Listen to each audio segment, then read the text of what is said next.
無論你係用緊 Hermes Agent 定係 OpenClaw，你而家可能係將寶貴嘅時間同埋 AI token 咧，白白浪費係重複餵俾語言模型中嘅長篇文件上面。但係其實只要透過一個隱藏嘅開源方法，就可以瞬間卸載所有上下文壓力，而且仲可以節省大量嘅 token 費用啦。我哋跟住落嚟會將一個完全自主嘅 AI 代理咧，直接連上 Google 最強大嘅知識庫系統啦。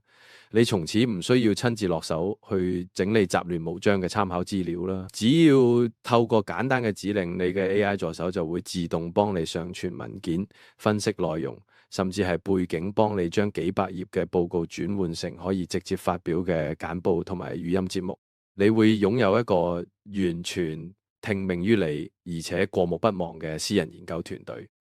Google 嘅 Notebook LM 咧就好似一個讀過你所有指定書籍並且過目不忘嘅天才圖書館館長，而我哋之前設定好嘅AI agent 咧就好似你嘅貼身秘書。而家嘅情況係咧，呢位秘書每次遇到問題咧都要自己去睇書揾答案啦，非常辛苦而且容易出錯啊！我哋而家要做嘅就係俾呢位秘書配備一部對講機，等佢可以直接打電話俾圖書館館長。我而家直接進入安裝嘅流程啦，我哋要將呢件苦差交俾 agent 自己去處理。大家可以打開你嘅對話視窗啊，直接貼上描述欄我俾大家嘅網址同指令啦。之後大家 Q 埋雙手，剩低嘅全部交俾 agent 自己處理。呢個步驟嘅背後咧，agent 會建立到環境咧，係網址下載啦，同埋安裝目前最穩定版本嘅核心程式。最叻嘅係佢都會順便安裝一個叫做 Playwright 嘅隱形瀏覽器套件。呢個套件係為咗應付 Google 嚴格嘅反機械人審查。你係呢刻唯一要做嘅就係確保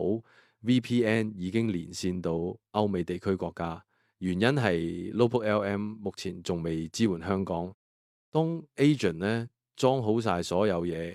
你會見到電腦熒幕上面突然自己彈出一個 Google 嘅登入畫面。呢個係 agent 召喚出嚟嘅瀏覽器，佢會叫你好似平時輸入帳號密碼完成登入。我建議大家唔好用平時嘅私人帳戶登入，最好用一個唔用或者係新開嘅 Google 帳號登入之後呢。agent 咧會即刻攔截並儲存一張無形嘅通行證，我哋叫做 cookie。呢張通行證咧就係佢未來48小時之內可以自由進出 Notebook LM 嘅鎖匙。如果2日之後你叫佢做嘢，佢回報話冇權限，你只要叫佢再次執行登入指令，攞嗰條新鎖匙就得。關於呢啲安裝細節嘅文字版本咧，我已經係將筆記教學連結咧放置喺影片下方，有需要咧隨時可以下載對照啦。記得完成嘅安裝順手叫 agent 進行測試，測試之後即刻叫佢寫 skills，記錄低操作步驟，將佢變成一個可以持久嘅工具。呢一步非常關鍵，將頭先成功嘅經驗變成 agent 永久嘅記憶。下次就唔使再重新教佢一次。大家應該發掘更加多呢啲現成嘅套件咧，呢啲都係其他人嘅經驗精華咧，應該加以利用。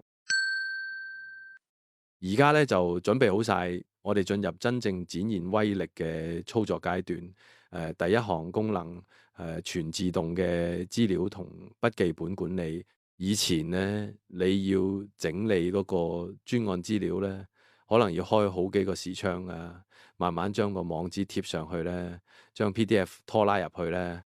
而家你只需要對 agent 講，幫我建立新筆記本，然後叫佢將呢個 YouTube 連結同呢份 PDF 檔案加落去當作參考資料。講完之後，你可以去沖杯咖啡。agent 咧會係背後用 API 咧，將你電腦入邊嘅網址啊、文字啊、PDF 檔案啊，甚至係呢個Google Drive 入邊嘅龐大資料咧，有條理傳送到啱啱建好嘅 Notebook LM 筆記本入邊。Notebook LM 結合 agent 係一個神級配搭，令到你可以用已經調校好嘅 Notebook LM 慳翻好多自己去教導 agent 嘅時間咧。如果試過嘅朋友應該認同咧，淨係要教 agent 做深入研究資料搜集呢一步就已經好頭痛。而家嘅做法咧，除咗可以馬上解決 agent 上下文長度壓力，減少幻覺，最緊要係喺節省咗唔少嘅 token，係一個開源節流嘅完美組合。我貼一條預設好嘅提示詞咧，agent 就會自己跑完全部流程啦，開一個新嘅notebook 啦，上傳來源啦，做 deep research，連續問6條問題咧，最後輸出一個 MD 檔。呢個本身你係 notebook LM 度人手一個個步驟去做，但呢度一次貼提示詞就全部搞掂。你以後咧都唔使再擔心 AI 自己創作錯嘅資料，因為每一個觀點都可以對應到你原始文件。提提大家要先提醒 Agent Notebook LM 有分2個 research 模式咧，咁我自己試用過啦。Agent 一開始係唔識做啲 research，要我講佢先至識得用啦。咁呢個係一個好強大嘅功能。一般嘅快速搜尋幾秒鐘就會翻嚟，但係當你要求用 Deep Research Agent 會揾幾十份文獻進行深度交叉比對，做出嚟嘅答案就會更加準確。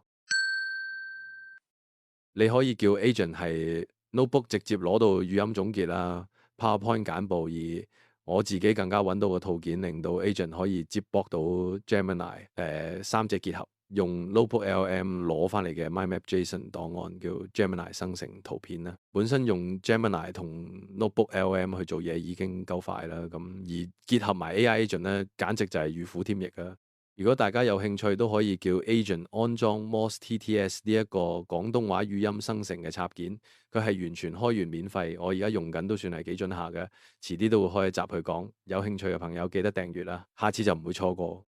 留意翻佢係 Notebook LM 提取出嚟嘅檔案，某啲係以 JSON 等格式去儲存，例如 MindMap 測驗等。呢個大家要做多一步呢，就係要叫 agent 幫呢啲格式轉化為一個人類可以睇到嘅格式。其實都好簡單，叫佢做一個簡單嘅編程就可以啦。大家可能覺得呢個步驟會好麻煩，但係其實呢一件好事，因為大家拎到一個原始嘅格式，就代表你可以將佢轉化去做其他嘅目的。Notebook LM 係一個係我心目中排第1名嘅資料搜集同學習工具，冇之一。之前咧就頻道有一集咧。介紹過Notebook LM 嘅使用方式，另外亦都有一集咧介紹過 Hermes Agent 嘅安裝同埋配置方式。如果你仲未睇過咧，可以睇完今次嘅內容咧，再翻去睇嘅。要建立一個真正好用嘅 AI Agent 啦，在於你識唔識得將繁瑣嘅工具整合過程咧，全權交俾機器去代勞。只要你成功令到 agent 幫你做到呢一次流程啦，你未來慳翻嘅將會係無數個捱夜整理資料嘅夜晚。最好嘅工具永遠係嗰啲可以安靜退到幕後，等你將所有精神都專注喺靈感同創作上邊嘅隱形幫手。如果覺得今日內容幫到你，請訂閱 DMP 深度學習，俾個讚支持下，我哋下次見。